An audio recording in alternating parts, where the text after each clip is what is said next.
nos hablaba Samu de los recursos que tenemos en nuestro armario, ¿vale? Si miramos lo que es en realidad el tiempo es el único recurso que no es renovable. Es decir, si tú volteas un reloj de arena, lo que cayó ya no puede regresarse arriba, ¿verdad? El tiempo siempre va hacia adelante. Por lo tanto, podemos decir, ¿verdad? Podemos estar de acuerdo de que es el recurso de más valor que tenemos en nuestra vida, porque no se recupera. Y muchas veces, y ese es un poco el llamado de este mensaje, lo desperdiciamos, lo gastamos de una manera que a lo mejor no es la más adecuada, y con el tiempo que ha pasado después nos damos cuenta, ¿verdad? Entonces ahí es donde yo os quiero llevar un poco en esta mañana, y el tiempo realmente pues tiene que tener una medida. Lo medimos en segundos, minutos, días, meses, años, etc. ¿Y por qué tiene que tener una medida? Para que todos podamos concordar en lo que vale, ¿verdad? Es como una moneda. Cuando antes de que se inventaran las monedas, el valor de las cosas se medía con otras cosas, en bueyes, en cabras, etc. El tiempo es igual. El tiempo, todos tenemos la misma medida de tiempo, aunque algunos lo invierten de manera diferente, ¿vale? Pero lo importante es que la misma medida de tiempo es para todos, incluso para los que dicen que no tienen tiempo y los que dicen que les sobra el tiempo, ¿vale? Y en este mensaje he destacado dos tipos de tiempo, ¿vale? Primero el tiempo terrenal, que es delimitado y se cuenta desde la creación del mundo, ¿verdad? Y va a delimitar en qué época de la humanidad nos situamos, ¿vale? Dicho de otra manera, nos va a dar un contexto. Cuando estudiamos la palabra siempre nos ponemos en el contexto. Y el contexto tiempo, además de lugar, es muy importante, nos permite entender muchas cosas, ¿sí? Y el segundo punto es el tiempo celestial. A diferencia del tiempo terrenal, que es el que aplica a los hombres, porque el hombre no permanece en el tiempo celestial es infinito. No tiene ni principio ni fin. Y el tiempo celestial caracteriza a Dios. Y por cuanto es infinito, ese tiempo es inmutable, no cambia. Porque es el contexto, podemos decir, donde vive Dios. Y como Dios es perfecto, el contexto en el que Él vive es perfecto. No tiene que cambiar, no tiene que mejorar, porque ya es perfecto desde un principio. ¿Ok? Esto para introducir un poquito el tema. Así que vamos a empezar con lo que es el tiempo terrenal, que es el nuestro, el tiempo del hombre, ¿verdad? Desde antes de nacer, somos parte del plan de Dios, ¿vale? Hago un pequeño paréntesis, no sé si esta semana escucharon, yo lo vi en las redes, ¿verdad? En el estado de Nueva York acaban de aprobar una ley que dice que básicamente las mujeres pueden abortar un minuto antes del parto. Es decir, cuando antes había una cierta limitación al momento del aborto, ellos han dicho, no, hasta un minuto antes de que salga, o sea, de que tenga lugar el parto, podemos abortar. No sé si lo sabían, yo la verdad es que me quedé bastante impactado con esta noticia, y yo, mi análisis de esto, ¿no? Es que es como lo que llamaría la generación Amazon. Yo tengo cuenta de Amazon, no es cuestión de... no tengo nada en contra de Amazon, ¿vale? A lo que voy con eso es la generación que lo quiere ya. Coge su teléfono, pide algo. ¿Cuánto es el tiempo de entrega? 9 meses. Bueno, sí, pero es que ninguno me ofrece menos, o sea que vamos. Y se meten en esto, ¿verdad? Y cuando está a punto de llegar, no, es que no va a llegar perfecto. Que puede que tenga algún problema, a lo mejor tiene un brazo más corto que el otro, o a lo mejor cualquier tipo de desperfecto, vamos a decir, ¿no? Que les pueden diagnosticar antes de que salga ese bebé. Y decir, no, ¿sabes qué? No, mejor lo regreso, no me conviene. Eso es lo que nos está diciendo esta ley. lo que estamos permitiendo en algunos lugares del mundo, es eso. Es que la vida, que es un regalo de Dios, no sea presentada como cualquier producto de Amazon, ¿vale? Entonces, esto es realmente para entrar en materia, ¿verdad? Y vamos a ir enseguida, si alguien me puede acompañar, Salmos 139, 13. Voy a pedir que preparen sus Biblias, tenemos varios versículos esta mañana. Salmos 139, 13. ¿Quién lo tiene? Porque tú formaste mis entrañas, tú me hiciste en el tiempo de mi madre. Amén. Eso es lo que nos dice Dios. Él nos conoce desde las entrañas, nos formó desde el seno de nuestra madre. Es decir, cuando el hombre dice que va a hacer su voluntad, Dios dice, yo te conozco desde antes de que siquiera tus padres te conocieran, ¿verdad? Y te he amado desde ese momento. Desde antes, desde tu creación, desde antes de que tú salieras a la luz. Esto es el mensaje de Dios para nosotros en este versículo, ¿verdad? Y eso, ¿cómo lo tomamos nosotros? ¿Verdad? Frente a lo que deseamos hacer en nuestra voluntad, si realmente somos conscientes de ese amor de Dios, tiene que significar algo, como lo estamos viendo y hablando hace un momento, ¿verdad? Con Samuel. Tiene que significar algo para nosotros, el sentirnos amados por Dios de esta manera. ¿Vale? Volviendo al tema del tiempo, estamos viendo que estamos viviendo en un tiempo que nos es limitado. ¿Y es limitado por qué? Por el pecado. Porque en algún momento, ¿verdad? Al principio, vamos a decir, alguien la lió. Adán, por su desobediencia, permitió la llegada del pecado. Y por eso Dios determinó que ya no íbamos a ser eternos con Él, sino que íbamos a tener una muerte. ¿Vale? Romanos 3:23 nos dice, por cuanto todos pecaron, están destituidos de la gloria de Dios. Es decir, por el pecado de Adán, todos somos destituidos de la gloria de la presencia de Dios. Y porque Dios es santo y por causa del pecado, no nos puede aceptar. Eso es un hecho. Dios nos ama, lo hemos visto antes, pero no nos puede aceptar, porque todos somos pecadores. ¿Sí? Y si miramos el tiempo en las últimas décadas, vemos que en los tiempos modernos el hombre ha ido aumentando sus libertades. Les voy a dar dos ejemplos concretos. Libertades que obviamente dejan aparte la enseñanza de Dios y la voluntad de Dios, que no quieren conocer. ¿Sí? El primer ejemplo es el de los matrimonios.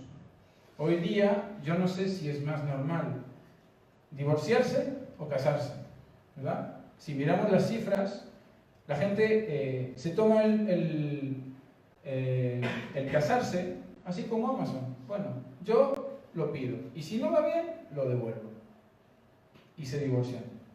Pero también si miramos un poco más allá en el tiempo, ¿no? Y miramos, comparamos con la generación anterior, ¿verdad? Que ellos no tenían ese pensamiento.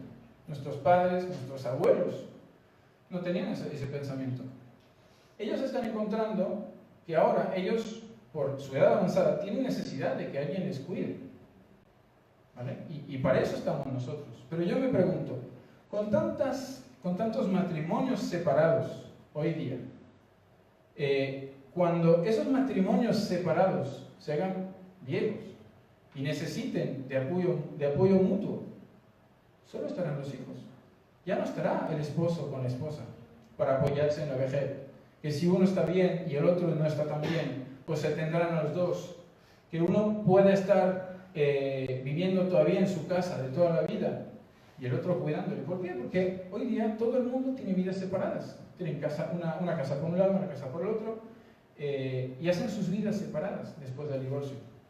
Pero el hombre no piensa qué va a pasar. Hay un propósito en que el matrimonio sea para toda la vida, hasta que la muerte nos separe. Hay un sentido en que Dios haya establecido esto, para que estemos juntos hasta el final, en la necesidad. ¿Bien? Entonces, la gente, el mundo no piensa más allá de la inmediatez, de que ya no lo aguanto más y me voy, ¿vale? Y el otro ejemplo, que también va muy ligado con esto, es el de la familia. Yo trabajo en una empresa donde la mayoría de mis compañeros tienen entre, vamos a decir, 25 y 45 años. En la franja media, entre 30 y 40, que es la mía, la gran mayoría no tienen hijos. Y no tienen ni pinta de que los van a tener en los próximos, vamos a decir, 2 años. ¿Por qué? Porque si tú hablas con ellos y dices, no, primero quiero llegar a manager, quiero tener mi casa, quiero tener mi coche, quiero tener mis cosas. Y luego, entonces, buscaré a aquel o aquella que me vaya a dar los hijos que quiero. Y yo les digo, ¿tú has pensado qué edad tendrás cuando se cumpla todo esto? Digo esto porque mis padres me tuvieron a la edad de 39 y 40 años. Por otros motivos, ¿verdad? Pero el caso es que yo, por ejemplo, les puedo compartir que en mi juventud, mi infancia, vamos a decir, sí, más bien la juventud, no pude compartir casi nada con mis padres. No porque no tenían tiempo, no porque no querían, sino porque vivíamos en 2 generaciones distintas. Yo, les digo la verdad, yo disfruto como un enano jugar a la Wii con mis hijos. Porque puedo, porque sé cómo va esto. Para mi madre es imposible, mi padre ni aún pensarlo, que pudieran ni siquiera coger el mando de una consola, que es lo que me pasé gran parte de mi juventud, ¿no? Haciendo, para que jugaran conmigo. Ellos estaban arriba y yo solito, que soy hijo único, jugando a la consola. Eso es un ejemplo, pero para mí, el hecho de que haya tanta diferencia, ¿verdad?, entre generaciones, es algo que hoy día el mundo no piensa. ¿Qué van a compartir? ¿Verdad? Entonces se enfocan mucho en lo que quieren tener, pero no ven que esto alarga las generaciones. Y esto afecta de alguna manera a la familia, porque si piensan en tener nietos, ¿qué tendrán? ¿85, 90 años? Es muy difícil poder tener tiempo de disfrutar de los nietos, ¿vale? Entonces vemos de estos 2 puntos, ¿verdad?, que el hombre sin Dios no ve más allá de su inmediatez, no ve más allá de aquí, ¿vale? Porque obviamente el hombre no conoce los tiempos, no conoce el futuro que está por venir, pero sí podemos saber en Dios que Él tiene todo planeado. Él nos conoce desde el principio y desde el principio formamos parte de su plan, ¿sí? Y eso es importante tenerlo claro, porque si nosotros no confiamos en Dios, no vamos a gestionar bien nuestros tiempos, ¿vale? Y con esto llegamos a lo que yo llamé el regalo de Dios, que es el tiempo celestial. Y aquí nos vamos a posicionar en algo que nos muestra, ¿verdad?, en Juan 3:16. De tal manera amó Dios al mundo que, y ahí lo voy a parafrasear yo si me permiten, justo después de que el primer hombre mostrara su carácter desobediente, envanecido, Dios nos desvela que ya tiene un plan de salvación para todos nosotros, para toda la humanidad.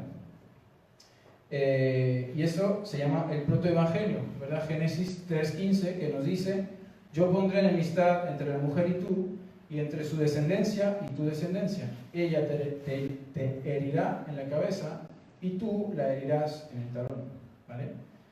Esto es Cristo. Él es el regalo de Dios.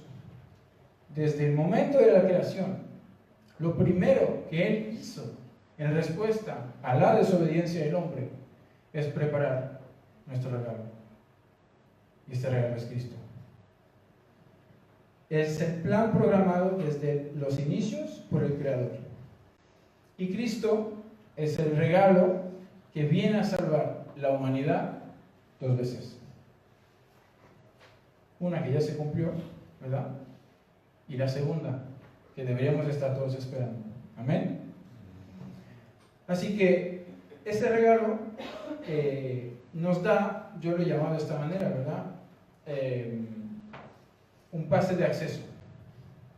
Ese pase de acceso, ¿cuál es? nacer de nuevo? Si alguien me puede leer, por favor, Juan 3:3.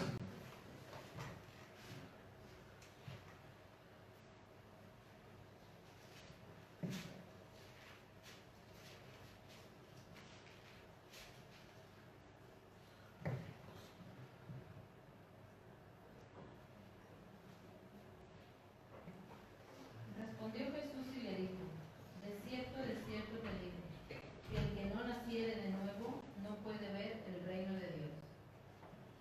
Gracias.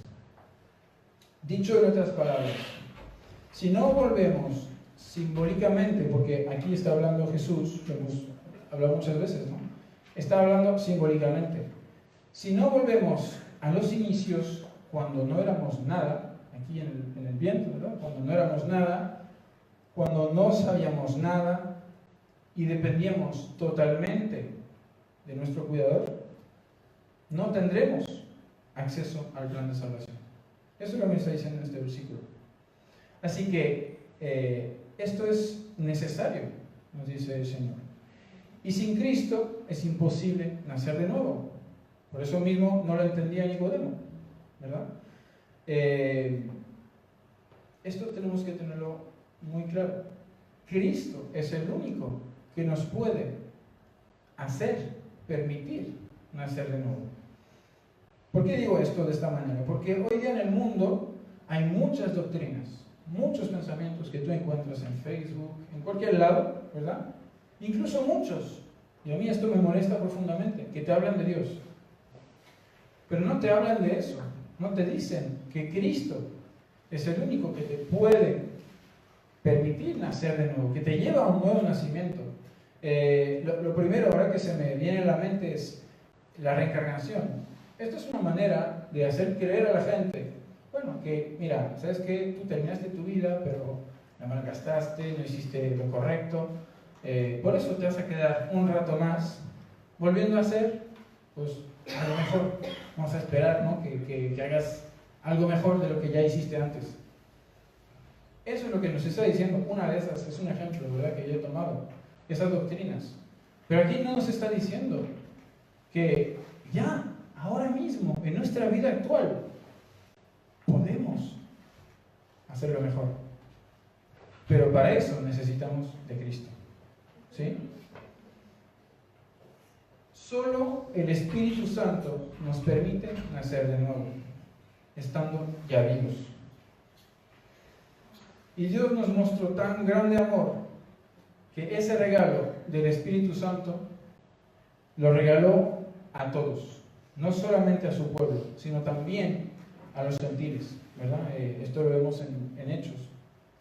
A todos. Es decir, que nadie tiene excusa de que no podía llegar a tener ese pase de acceso. ¿Sí? Por Cristo, el acceso es permitido a todos los que le aman, los que creen en Él, los que le siguen. ¿Sí? Y otro punto que nos dice en Romanos 12:2, si alguien nos lo puede compartir.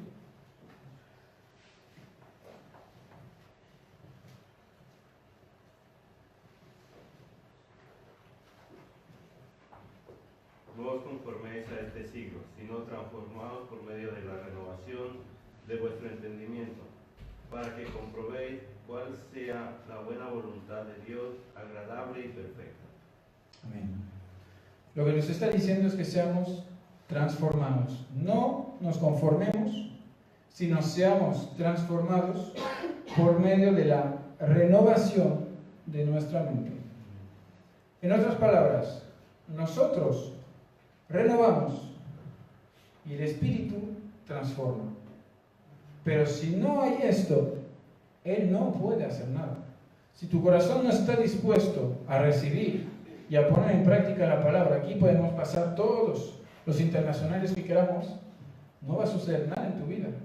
Porque primero nosotros tenemos que estar dispuestos a renovarnos para que Él nos transforme. ¿Vale? Y si realmente hemos sido transformados, aunque seguimos en el mismo cuerpo nuestro, no funcionamos igual. Aquí los hombres, siempre hablamos de un ejemplo de coche, ¿verdad? Voy a tratar de no hablar de Ferrari, porque no es necesario. Pero si tú coges un coche gasolina y le echas diésel, ¿qué pasa? Deja de funcionar. Pero si es carburante también, el coche es igual, el motor, pero no funciona, ¿verdad? ¿Por qué? Porque el diésel no tiene la misma consistencia que un gasolina. ¿Entienden el punto? Si nosotros somos el mismo coche, el mismo cuerpo, pero lo que entra en nosotros no tiene la misma consistencia, entonces tenemos que funcionar distinto. ¿Sí? Si estamos en Cristo, nueva consistencia tenemos y por tanto, nuevo propósito tenemos. ¿Sí? Seguimos en la tierra, aquí, este es nuestro mismo lugar, pero al estar en Cristo ya tenemos lo que yo llamé un credencial celestial. Vamos a desarrollar más adelante. Es decir, nos lo dice la misma palabra, estamos en el mundo, pero ya no somos del mundo. ¿Vale? Lo cual me lleva al tercer punto de este mensaje, que es el tema del credencial. Que yo considero que ese credencial, como todo credencial, tiene que tener un propósito. Un credencial no es algo que tú te sacas comprándolo, sino hay un trabajo, hay un esfuerzo que hacer, ¿verdad? Si tomamos el ejemplo, bueno, ya lo hablamos después. En cuanto al tema del tiempo, ¿sí? Nosotros, lo hemos visto antes, somos salvos de la muerte espiritual. ¿Sí? Por medio de Cristo, Él nos salvó de la muerte espiritual, que es la muerte de la que habla Génesis. Pero todavía estamos sujetos a la muerte natural. ¿Sí? Nuestro tiempo sigue siendo limitado. Seguimos bajo la misma ley que la que vimos antes, ¿verdad? El tiempo natural del hombre.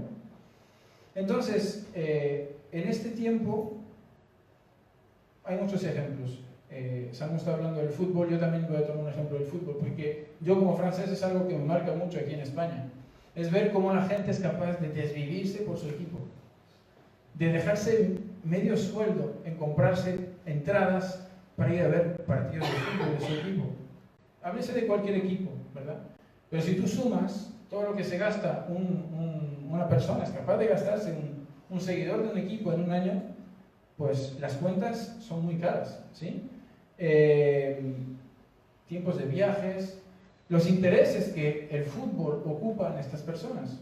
Se pasan todo el día escuchando tertulias, y miren que una tertulia de sentido profundo tiene poco, pero se pasan horas y horas hablando de fichajes, de cosas. Esto es lo que una persona es capaz de invertir de su tiempo en algo que le interesa. ¿Sí? La pregunta es, esta persona va a decir que es seguidor de su equipo y hasta incluso algunos pues, se ponen tatuajes para que todo el mundo lo vea. ¿Sí? Si nosotros somos cristianos y decimos que amamos a Cristo, ¿qué unidad de nuestro tiempo somos capaces de dedicar a Cristo? Antes hemos hablado de las unidades de tiempo: minutos, segundos, horas, días. Si miramos nuestro día a día, ¿cuánto tiempo le dedicamos en oración, en palabra, en servicio al que decimos que amamos? ¿Sí? Y como estamos todavía, yo creo, en los inicios de este año 2019, si miramos hacia atrás y tratamos de hacer un cálculo de cuánto le invertimos en el Señor en el 2018, yo creo que tenemos una base que hemos de buscar mejorar. Sea cual sea la unidad de tiempo que tú saques al final de ese estudio, nuestro propósito debería de ser mejorar eso, esa cantidad que tú obtienes, superarla en este 2019. ¿Sí? Y esto es lo que yo llamaría hacer honor al regalo de Dios. Porque si hemos determinado y establecido que el tiempo es un regalo, ¿verdad? Y Cristo es el regalo que Él ha preparado para nosotros, y por medio de Cristo tenemos acceso a la vida eterna, ¿qué honor le estamos haciendo a este regalo? Y ahí es donde llevo el ejemplo que les quería dar antes. Si llamas a un policía que ves por la calle por un problema de orden público, el que sea, hay una pelea en la siguiente escuadra, ¿sí? Y él pasa de ti porque te dice, no, es que tengo que ir a buscar a mi compañero, me está esperando en el bar de la esquina. Tú dirás, a ver, si usted es policía, tiene credencial de policía, tiene autoridad para hacer algo, ¿sí? ¿Qué pensaríamos nosotros de este policía? ¿Qué tipo de policía es ese? O sea, ¿cómo consiguió su credencial? ¿O cómo lo está honrando? Si pasa de algo que se supone que él está capacitado para hacer, ¿sí? ¿Alguien me puede leer, por favor, Juan 15, 16, la primera parte del versículo? Y ahora van a entender el punto al que quiero llegar. Ustedes no fueron los que me eligieron a mí, sino que fui yo quien los eligió a ustedes. ¿Digo? Sí, un poquito más. Les he mandado que vayan y sean como las ramas que siempre dan fruto. Así, mi Padre les dará lo que ustedes le pidan en mi nombre. Amén. Aquí dice Jesús, habla a sus discípulos, pero es algo que podemos perfectamente tomar para nosotros. Él nos eligió, el credencial nos lo otorgó a nosotros. ¿Por qué? ¿Para qué, mejor dicho? Para que llevemos fruto. Ese es el propósito de nuestro credencial. Si somos cristianos, ¿verdad? Hemos de llevar fruto, porque eso es lo que nos dice Jesús. El cristiano transformado tiene que llevar fruto. Y si no lleva fruto, el mundo está en derecho de decir, como nosotros podemos decir de este policía, si Cristo se parece a este, ¿de qué me sirve creer en Cristo? ¿Para qué? Si este se parece igual a mí, o peor. ¿Sí? Entonces, el propósito que tenemos que tener muy claro nosotros es que debemos de llevar algo distinto al mundo. ¿Sí? ¿Y por qué? Porque el tiempo se acaba. El tiempo se acaba y el mundo necesita saberlo. De ahí el título de este mensaje, que aún no les he dicho, yo le he titulado A Contrarreloj. ¿Sí? Porque en Marcos 1:15 el Señor nos dice, el tiempo se ha cumplido y el reino de Dios se ha acercado. Arrepentíos y creed en el Evangelio. Aquí cuando dice se ha acercado, yo veo dos cosas. Primero, se ha acercado en tiempo. ¿De cuánto? Imposible saberlo. La Biblia no nos dice exactamente cuándo, aunque algunos lo piensan. No podemos saber cuándo se va a acabar el tiempo. Pero también acercado, yo le veo un sentido muy positivo, y que es para tomar nosotros. Es decir, con Cristo Dios ha acercado, ha facilitado a todos el que sean salvos. El acercamiento de Cristo lo hace más fácil para todos, lo cual no era el caso en la época del Antiguo Testamento, ¿verdad?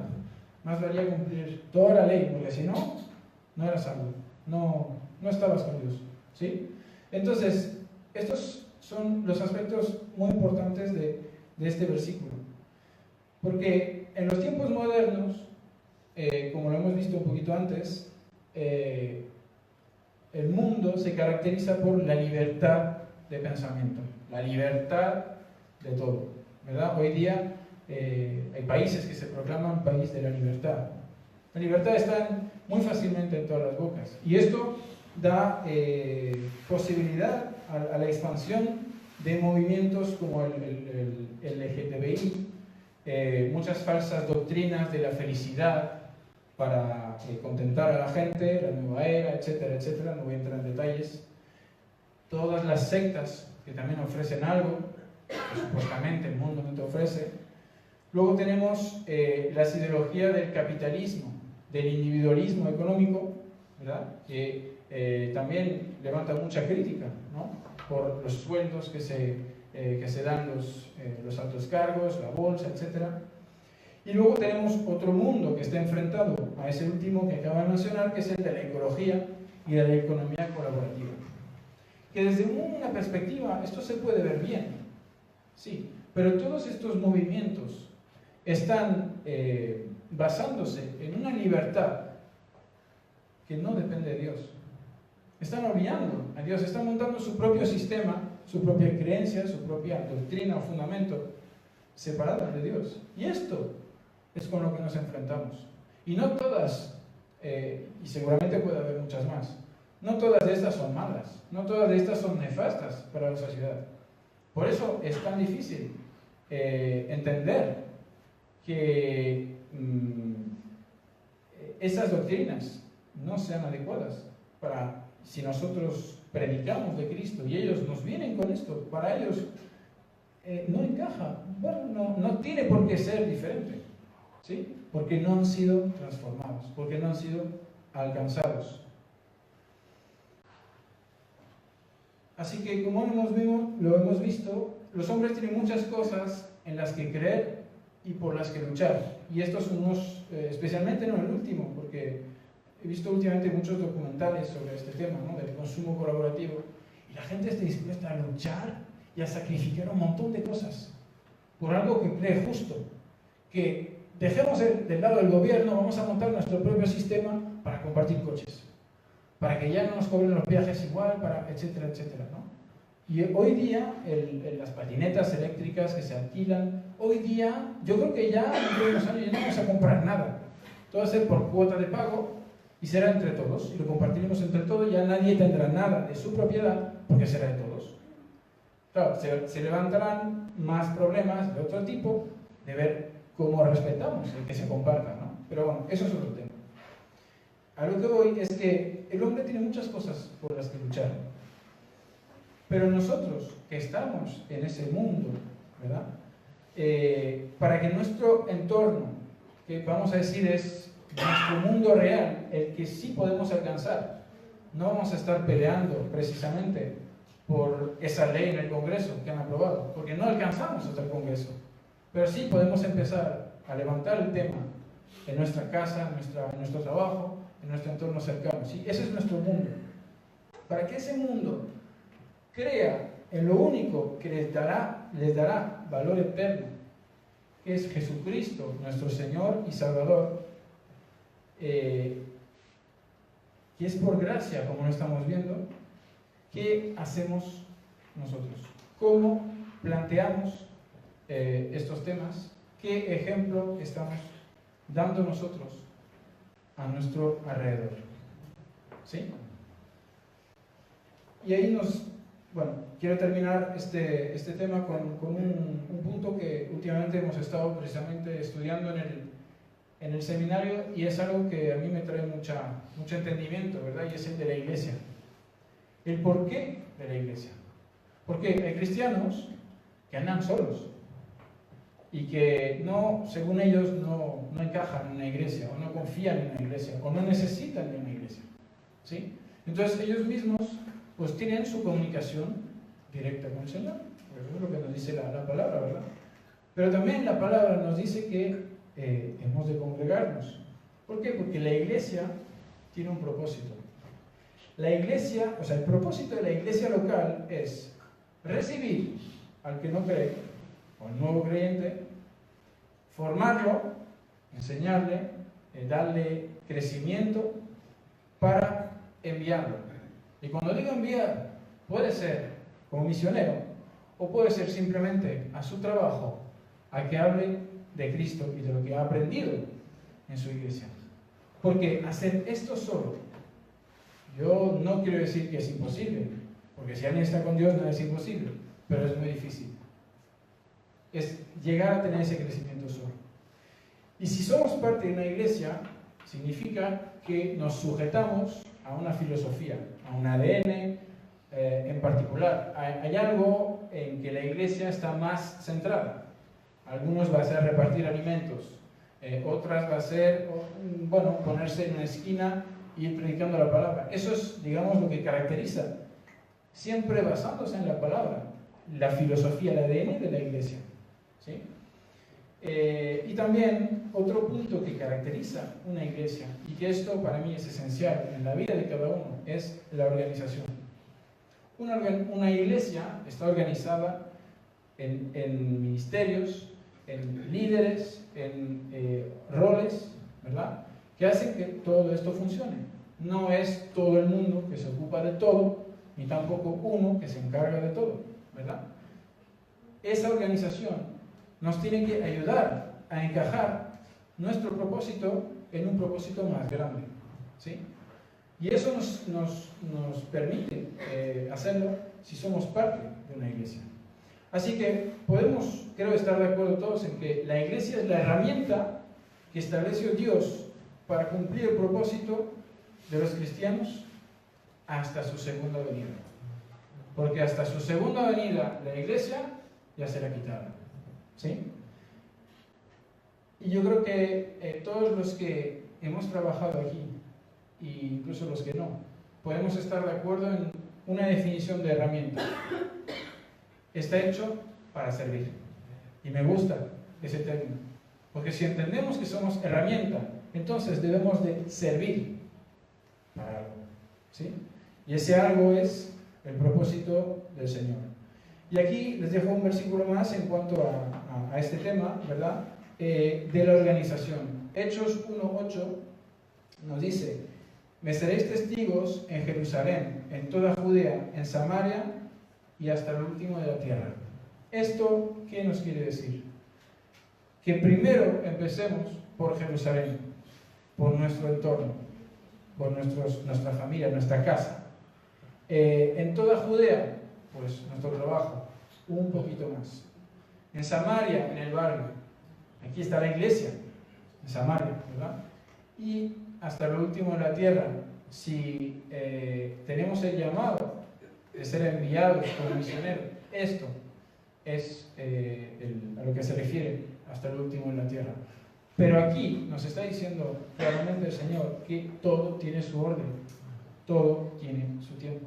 Y una vez más estamos hablando de que Él dirige esos tiempos. Su Espíritu Santo nos permite estar en el tiempo adecuado y nos permite permanecer en el tiempo adecuado para que podamos pasar al siguiente nivel. ¿Sí? Así que si esperamos la segunda venida de nuestro Señor y realmente lo amamos, no podemos estar esperando sentados. Amén. Voy a concluir este mensaje. Hemos visto como hombres éramos condenados a una muerte física y punto. Pero fuimos transformados para salvación y hemos recibido de Dios un espíritu que nos capacita plenamente para llevar buenos frutos de amor, de paz, de obediencia, de bondad, de fe, de paciencia, de gozo. Estos son los frutos del Espíritu que me dice la palabra, pero hay muchos más que podemos poner en práctica. ¿Sí? En 2 de Timoteo 4, 7 y 8, Pablo, que es otro ejemplo que podemos tener como digno de imitar, ¿verdad?, nos dice: he peleado la buena batalla, he acabado la carrera, he guardado la fe. Por lo demás, me está guardada la corona de justicia, la cual me dará el Señor, juez justo, en aquel día, y no solo a mí, sino también a todos los que aman su venida. Aquí lo que nos está diciendo es que para Él no ha sido, y para nosotros tampoco será siempre fácil, compartir nuestra fe y el mensaje del Evangelio. A eso se refiere con la palabra batalla. Pero es bueno hacerlo, la buena batalla. ¿Sí? Ocupemos nuestro tiempo, el tiempo que tenemos, en avanzar hacia la meta. Por eso habla de carrera. Y consideremos nuestra iglesia como una motivación para avanzar más velozmente. Aquí me refiero con esto. Cada uno tiene su ritmo de aprendizaje, pero la idea es que sigamos avanzando siempre, ¿verdad? Cada quien puede avanzar a su ritmo, pero es necesario seguir avanzando, seguir acercándonos a la meta, porque hemos sido comprados para eternidad. Y Porque lo que no hayamos hecho en nuestro tiempo, así lo ha determinado Dios. Lo que no hemos hecho mientras vivimos, ya será demasiado tarde. Ya después de la muerte física, si no has hecho, ya es tarde. Amén.